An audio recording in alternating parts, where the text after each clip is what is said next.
Today we have a crazy entitled parent story of a parent trying to prevent their kid from seeing their boyfriend of 5 years. We'll get into that in a bit, but first, so I just joined this hospital entitled parent. So I'm at the hospital right now writing this due to falling and breaking my wrist. I'm not usually an angry person. I'm really chill, just had to put it out there. There's this little girl who's probably no older than 8. I'm on my phone playing a game while I wait to be seen too. I overhear this little girl excitedly tell her mom about my phone case. It's a Harry Potter case. Thought nothing of it at first. This little brat of a child gets moody, moaning about being hungry and thirsty. Then moans and screams about being bored. I'm thinking, is this mother going to calm her down? But she doesn't. There's this older man who's in a wheelchair and clearly extremely poorly, where he politely asks if she can please try and quiet down her daughter, which the mother ignores and tells him to walk outside, while looking at him in a wheelchair. To top it off, this little girl screams at her mother that she wants my phone to play games on it. I was playing Candy Crush. I don't trust people, so of course I wouldn't do that. But the mother said to me, and quote, "You're an adult, you can let my child have your phone, you can buy yourself a new one." Like, excuse me? So I said no, I wouldn't because it has important stuff on there. At that time, I put my phone away in my bra. No one would dare try and take it from me, I thought. But this mother said if I don't give her daughter my phone, she will have to forcefully take it from me. As I said in the beginning, I don't get angry and I'm pretty chill, but I'm in a lot of pain with my broken wrist, and this mother even said she would forcefully take my phone out of my bra. You wouldn't think someone would actually say that. The more this woman said I didn't need my phone, I'm selfish, I'm horrible and cruel for letting her daughter cry for my phone, I basically snapped. I ended up saying something along the lines of, "I'm not in the mood to deal with your brat of a child and you being entitled," then finished off with, "You would forcefully take someone's phone out of their bra, basically assaulting them, just so your little brat could have someone's phone because you can't be bothered to shut her up?" I might have been a little mean about it, but if you were there listening to this entitled parent calling you all sorts of names because you won't give her child your phone and disturbing very ill patients, you'd snap too. I might be in the wrong here, but I wasn't going to sit and take her attitude. I don't blame OP, and I would be pressing whatever red button there is, if there is one, for like a nurse to come in and report this woman. Shoot, I would pull the phone out of the bra and call the hospital itself to try to report this crazy entitled parent who's threatening to assault you. Also, hi, I'm Steven, and if you guys can't get enough of these entitled parents, why not hit those like and subscribe buttons down below? That said, our next story is it appropriate for my mom to track my location as I'm 28 years old? It's really embarrassing that my mom still tracks my location and I'm almost 30. If I go somewhere she wasn't expecting me to go or is somewhere she doesn't recognize, she'll text me, "Where are you?" Like, she can literally see exactly where I am on the map. Why still ask me where I am? I know she's just nosy and wants to control me. I've tried turning off my location in the past and it resulted in a huge fit from her, so I turned it back on. But it's like, I feel like I have no privacy and I don't even live with her. I feel so stuck and really want to break this hold my mom has on me. I'm almost 30 freaking years old and my mom is still asking me where I am and when I'll be home. Now, when I was in college, I did attempt a few times in my car, pills while in a parking lot, so I do recognize that she maybe has some anxiety coming from that. But I haven't been like that for years now. I was okay with her having my location for a few years after that because I understand she has anxiety, which I partially caused. But she has to trust me at some point. I feel like a child even though I live alone and pay my own bills. I can't seem to break this control my mom has over me. I know it's going to cause a huge fight if I turn my location off, so I just deal with it. But I need my independence. I'm going crazy. I mean, really, I just think it comes down to the fact that OP can't have it both ways. Either they have that fight and they get that independence and they put their foot down, or they continue into their 30s having their location tracked and their every whereabouts questioned. What really more can you do besides face it head on or stick your head back in the sand, really? Our next story is 25-year-old male. Is this normal behavior from my mom? So I'm 25-year-old male and currently living at home with my parents. I went on a run this morning, like an hour 30 minutes, and didn't tell my mom. My mom knows I usually go on runs every other day. My mom called a couple of times during the run, but I didn't see because my phone was on silent. My mom also tracks me using an app on my phone, but I disabled it to save battery. I can't tell my mom where I'm going all the time and what I'm doing. I understand she might have been worried, but she has to at least trust me a little. Now she won't talk to me and also slammed the fitness tracker I gave her on her birthday in front of me, saying she didn't want it anymore. Like, is it normal behavior for a parent to act like this? I'm not 15 anymore, I'm 25. How do I deal with this? I usually tell them where I'm going, I was just in a hurry and forgot. Obviously, I don't think this is normal behavior, and like OP before this post,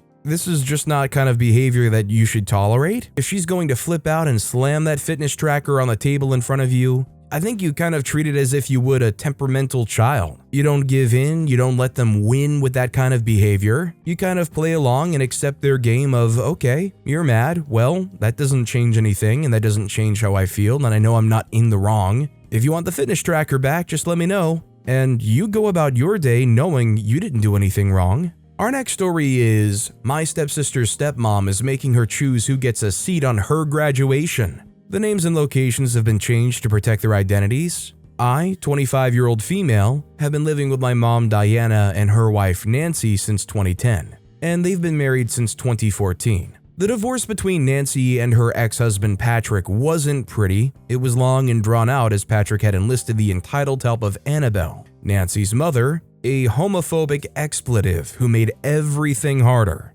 Annabelle died a while ago, and since then Patrick has improved as he wasn't being fed poison anymore. Well, my stepsister Cecilia, 21-year-old female, is graduating from college with honors tomorrow in upstate town. And I'm staying at their house because we have to leave at 5 a.m. to be there on time. It'll be easier in one car and going together. Anyway, Patrick's wife Jolene is angry that she wasn't invited. See, Cecilia couldn't get enough tickets for everyone, and trust me, she tried. If she could get more, my fiance would have been invited as well, but as it is, there's limited seating, and she couldn't make it happen. So the list is me and my mom Diana, her mom and dad Nancy and Patrick, her brother and sister Simon and Sarah, and her very close friend Mark. Those who can't come are stepmom Jolene, my fiance, and Simon's girlfriend Lucy. Lucy and fiance understand and are cool with it. Jolene, however, is throwing a total stink about this. Instead of celebrating her stepdaughter and making this day about her, Jolene is going crazy and getting all upset that she can't come. Firstly, Jolene hasn't been married to Patrick for very long, and she and Cecilia don't have a close relationship. Cecilia has a better relationship with Diana than Jolene. Cecilia didn't know if Jolene could even attend, by the way, as she works crazy hours, and now Jolene is trying to make her choose between her and Mark. Cecilia has gone through some stuff, and with school being stressful in general, Mark has been a really good friend. He's important to Cecilia, and it's her day. She should be allowed to take whomever she chooses. Here's the extra sugar in this tea though. Patrick sent Sarah, our youngest sister, to text Cecilia about Jolene being upset instead of talking to Cecilia herself. The freaking coward! This happened about an hour ago and is still ongoing. Anyway, they're downstairs discussing this while I stay upstairs and out of it. Sounds like they're on the phone, and Cecilia is mad. She's crying and yelling. Patrick and Jolene are not here right now, by the way. I, however, despite being half of Patrick and Jolene's ages, can be more mature. I've got my crochet, my switch, a comfy chair, and a warm blanket in the van all ready to go. If push comes to shove, I'll give that expletive my ticket so they can't use this as ammo later down the line. As they've done this several times before, I'm sure there's a cafe nearby I can hang out in. Otherwise, I'll sit outside and just chill. As long as I can celebrate my sister afterwards, I'll be happy. I'll update this as I learn more. Wish us luck. Edit. Okay, so I just showered and came downstairs to get the details. I didn't get the full story from my mom whilst she braided my hair, but when Cecilia and I came upstairs, I got the tea. Cecilia called her dad to try and clear things up. Jolene is being petty because she doesn't find it fair that Diana is going and she isn't. They are both her stepmoms after all. However, Jolene doesn't recognize that she's barely been in Cecilia's life at all. She's dated and married her father for only a few years. I don't have the exact year. And because Nancy had primary custody with shared holidays and visitations, she's the one who primarily raised Cecilia alongside my mom. My mom is closer to family than Jolene. But of course, Jolene doesn't see it that way. He even had the audacity to hang up on Cecilia after she raised her voice in frustration. Freaking coward. Cecilia called Mark and explained that there was family drama and she needed to give the ticket to someone else now. He was super understanding and cool with it. Cecilia called Patrick back and tried to say that she can now give Mark's ticket to Jolene, but apparently Patrick already told her 2 weeks ago that Jolene made plans with her mom, but she wasn't listening. So after all the stress and petty and entitlement, now Jolene has made plans with her mommy and can't cancel them for the stepdaughter she cares about so much? Off topic, I practice witchcraft and straight up want to curse Patrick and Jolene, but that would hurt my siblings and I care too much about them to hurt their family. I don't know, maybe always walking on gravel or Legos without shoes or always red lights no matter what. Something annoying but not too dangerous. If you have ideas, let me know. Cecilia says she's just too drained and tired and done with this to call Mark back and give him the ticket, so she gave it to Lucy. Simon and Lucy even called back while Cecilia and I were talking and asked why she didn't give it back to Mark. She's made up her mind, and now she just wants to go decompress and forget about this by playing video games late into the night. Probably until we all wake up to leave and she'll sleep on the way there. I want to steal her phone and get his details and trick him into coming, but I know that's wrong. Also, he can't come to lunch after either, and that's kind of the best part anyway. I'll update y'all if anything happens tomorrow, but I doubt it will. I want to kick Patrick's butt for being such a coward, but whatever. He's been a crappy father ever since the divorce, but that's another story for another day. Good night, everyone. Edit. Well, so far, I'm both happy and sad to report there's been no more drama thus far. We're chilling in the auditorium, and Patrick has been a totally normal parent. He and I even had a pleasant conversation about prosthetics, 3D printers, 3D printing houses, building superhero suits in garages, and how scary that would be. Are they a Batman or a Joker? And Elon Musk having the rich person immunity to get away with being Batman if he weren't so busy freaking Mars. Patrick is a massive nerd. I don't think anything will happen, which is good for Cecilia, bad for internet tea. That's all for now. Hope you enjoyed my TED Talk. Opie is a very interesting person. They managed to encompass a number of outside topics to this entitled parent. There's a lot to unpack just from the entitled parent behavior to the whole witchcraft thing, asking for witchcraft suggestions. I didn't know that you could cast a curse on somebody that causes them to run nothing but red lights for the rest of their days. I don't know what witchcraft spellbook that one popped up in, but it must be a relatively newer edition. Our next story is entitled Stepdad, who I went no contact with almost 2 years ago, shows up to my doorstep, demanding me to let him in and see my daughter. So, long story short, my stepdad, who SA'd me and abused me in any way possible, showed up at my doorstep 8 days ago, demanding I let him in and see my daughter. He was hitting and kicking on my door. I called the police. The police told him to leave and he refused to leave. He threatened an officer, telling him that he was gonna beat his butt. So the update is after his arrests, he has pending charges. I only know this because I looked it up online and I heard about it from Mom's friends on Facebook. His pending charges are obstruction of justice, threatening an officer, I think it was called battery, trespassing, attempted breaking and entering. I have video evidence of this to back it up. I was also told by our family friend that his court date's in February. I'm not sure why it's pushed so far out. For context, our family friend was a family friend to us for many years. She's not friends with my mother anymore, but she tells me whenever my mother posts about him or me. My mother also posted, "My man shouldn't be facing these charges, he was just trying to see his granddaughter, but I'll make sure he takes that plea deal." So I found out the plea deal is offering 6 months to a year in jail or whatever facility he'd go to for those crimes. I'm unsure if he'd go to jail or prison for threatening an officer and attempted breaking and entering. I just hope he does go to jail. I don't want him to be able to bother me ever again. First of all, I don't think it would be too crazy for OP to go out and get a restraining order. Like, even if he's in jail and has no chance of coming and finding you, I'm willing to bet that they would grant you one for an extended period of time. And that said, considering all of the charges he has, I'm willing to bet he's going to end up in jail and or prison for at least a while. Having a restraining order by the time they get out, probably pretty good incentive for them not to show up again. Our next story is, I, male 19, need to get a new vehicle to get to college. My mom, female 47, is refusing to let me spend my financial aid to get one, and she won't allow me to work either. Any suggestions? Sorry if this is just a bit rambly because I'm sort of in need for some advice on what to do. I don't know whether this is the right subreddit for this discussion, but I really don't know what to do here. I need a car to travel to my university since it's across town. In November, I got into a car crash that wasn't my fault, but resulted in my car not being drivable anymore, so my dad has been driving me to school for 2 weeks before my semester ended. There have been times when my parents won't pick me up from my campus all the way towards 7 when my classes end at 3 to 4 due to work. So I felt the need to get myself a car again because it's hard on everyone.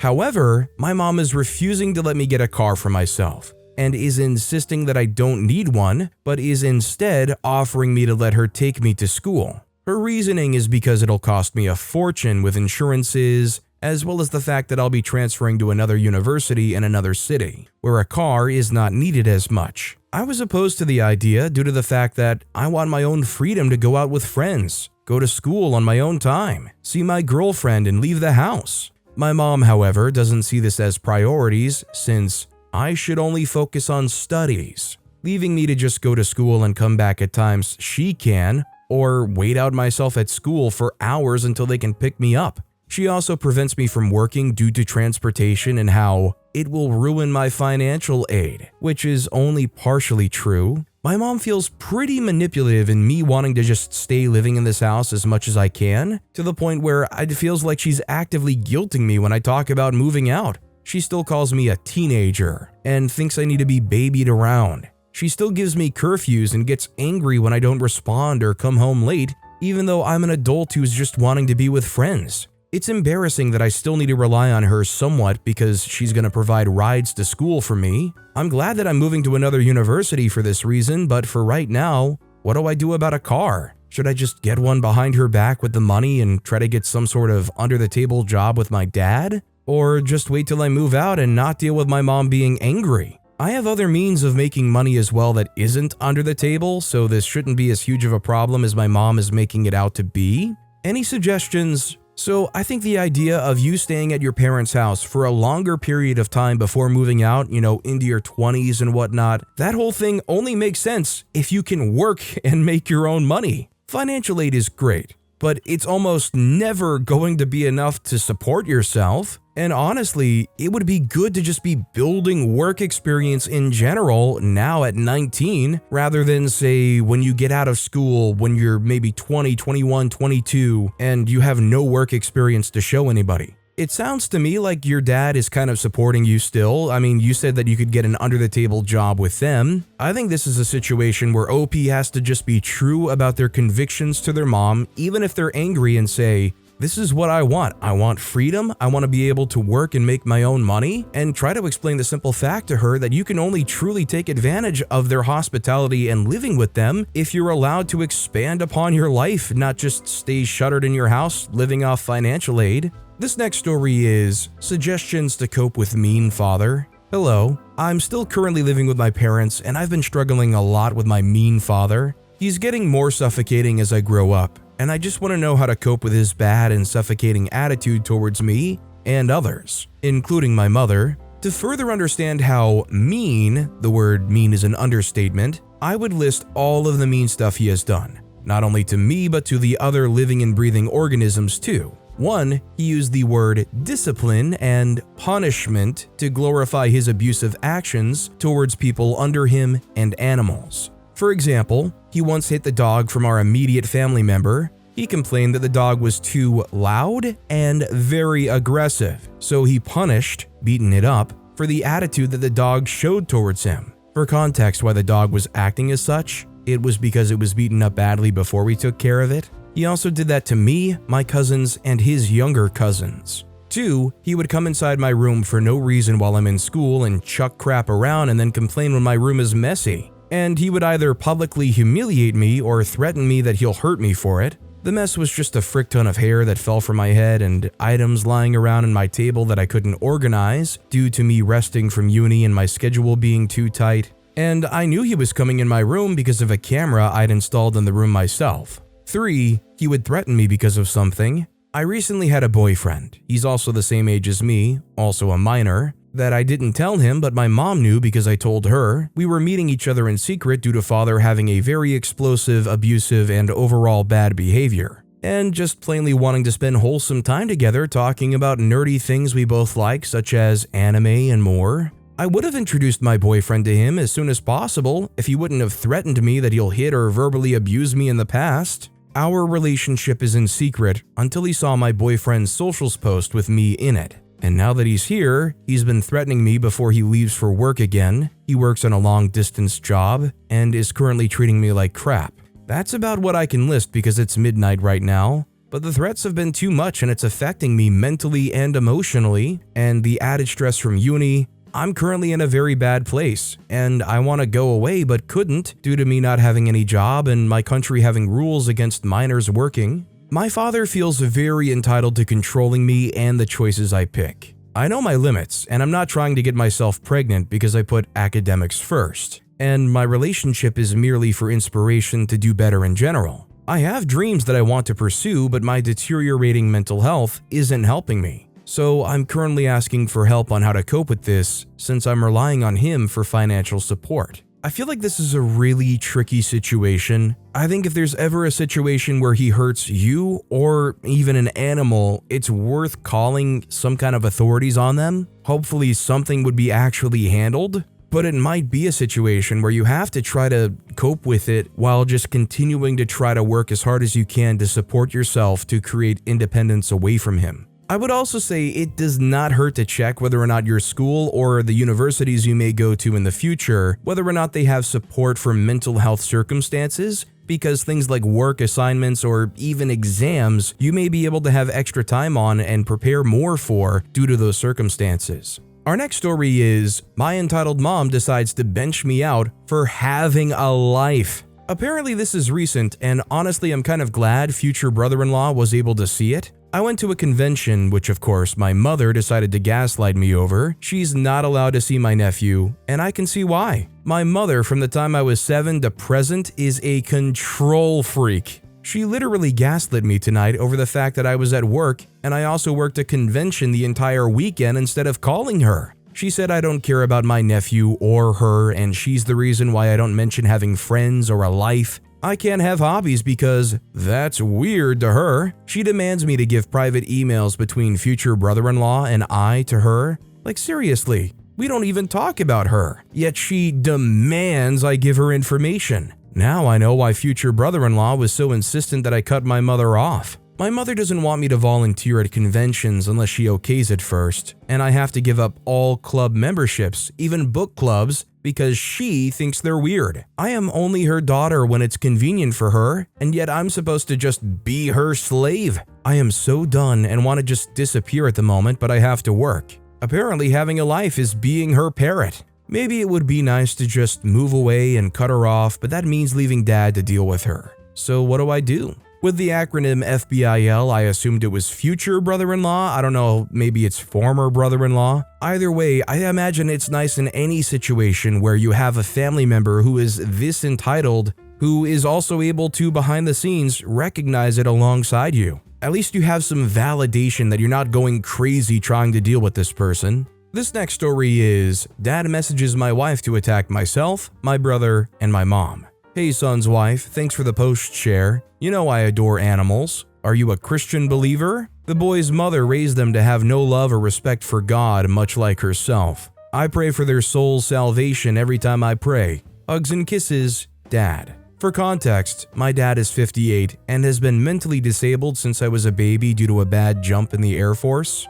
For the past 23 years, he's done nothing but sit at home and talk about Jesus. Neither my wife or myself are religious. I was baptized Catholic as a baby, but we didn't go to church. My parents divorced when I was 7, and then I'd have to go to Southern Baptist Church when I'd go see him 5 or 6 times a year. I'm not too sure what to do now. We don't talk that often, but I really don't want to talk at all if that's how he really feels about his sons. Usually he's pretty polite, so this was very out of nowhere. I definitely think if this is the kind of behavior that you're going to get, you'd probably be naturally inclined to just kind of give the bare minimum effort next time. I feel like if I were in an OP situation, if I got that text, I would be like, Okay, thanks for the prayers, hope all is well. And that would kind of become the extent of my conversation. I don't really think they mean ill will or anything like that, but it's definitely not a talking point or a conversation I'd invest much time or effort into. Our next story is, my cousin sends our family her child's Christmas list each year, and it's completely insane.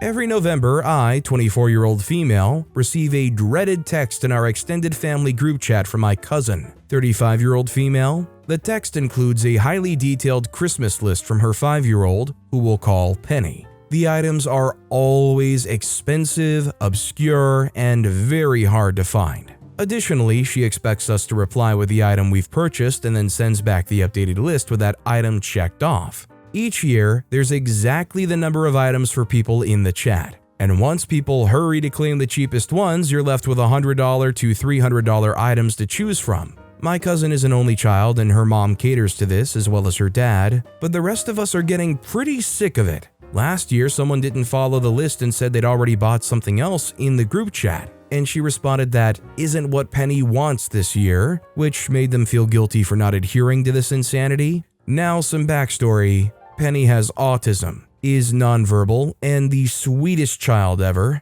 My cousin and her husband are good parents for the most part, but they are a little self-focused. For example, they're both collectors of things like manga and toys and lose their minds if Penny touches their things, and the home is full of their collections. They have an entire room dedicated to this, which they call the fun room, and their daughter isn't allowed in. Not so fun. Now here's the kicker. The items on the list are almost always part of a collection, either vintage certain edition this or that and tons of Beanie Babies. They've started a toy collection similar to their own for Penny, but it's a lot of things I've never seen her enjoy or show much interest in. One year, the most excitement she showed was for the box, and she loves Disney movies and Paw Patrol, but never has she gotten gifts related to these things. Also, we suggested some gifts like a toy kitchen or something interactive and sensory, and they shut that down in favor of expensive Lego. Star Wars Lego? She's 5. I know dang well that's going straight to Daddy's fun room. This year, I'm getting her an Ariel doll and matching dress. I'm stopping the madness. Honestly, good on OP for buying something actually for the kid, and I'm a little depressed that nobody else is clearly calling them out on this stuff. I don't know if they have the added context that OP knows as far as the whole toy collection and fun room, but it's kind of sickening to see them kind of use Penny as their way to prop up getting all these expensive gifts for themselves. Our next story is, my, female 25, mother, female 50, doesn't want me to see my boyfriend, male 25, of 5 years. I'm back in university. I dropped out in 2020 because I was struggling mentally and had to take a break. I do not regret that decision, but my mother hates me for it and she lets me feel it every dang day. She's extremely suspicious of me now and doesn't believe that I'm being serious about school. Fair enough, I guess. She believes that everyone needs to achieve certain things at a certain age. It's been hard for me and my boyfriend. We see each other once a week. I make sure to stay the night and my mother can't stand it. We're Middle Eastern, so you can imagine what her values are. My boyfriend's white. She's against me sleeping over and seeing him more than once a week. Edit, that's coming from a woman who regrets marrying my father, male 53. They didn't live together until they got married, and that's when they both realized that they made a mistake. My sister, female 27, is living with her boyfriend of 2 years, and my mother tells people that she's living with a female roommate. She hopes that they're going to break up soon because it's wrong. She thinks of me as a failure and loser. I'm being insulted every morning. My mother doesn't want me to see my boyfriend anymore because I should prioritize school now. I told her that I can do both, and she lost her crap and yelled at me for an hour straight. I was both physically and mentally abused growing up, and I'm still terrified of that woman. I get really bad anxiety whenever her name pops up on my phone. I don't know how to handle it. Any advice? I'm not financially stable enough to move out, but me and my boyfriend want to move in together next year. Fingers crossed. He's currently living with his brother. I can't move in with him. I would say keep your head down, work as hard as you can, and keep your eye on that goal of moving in with your boyfriend. I think as soon as you can land on your feet and get out of a situation like that, all the better for you. And it makes it so much easier to just tune that stuff out and cut it off if they're going to continue being like that when you are on your own. But with that being said, that's all the time we have for today. Now, if you want to hear another absolutely crazy entitled parent story, check out that video on the left. Or if you missed my latest video, check out that video on the right. That said, I'll see you all next time with some more stories.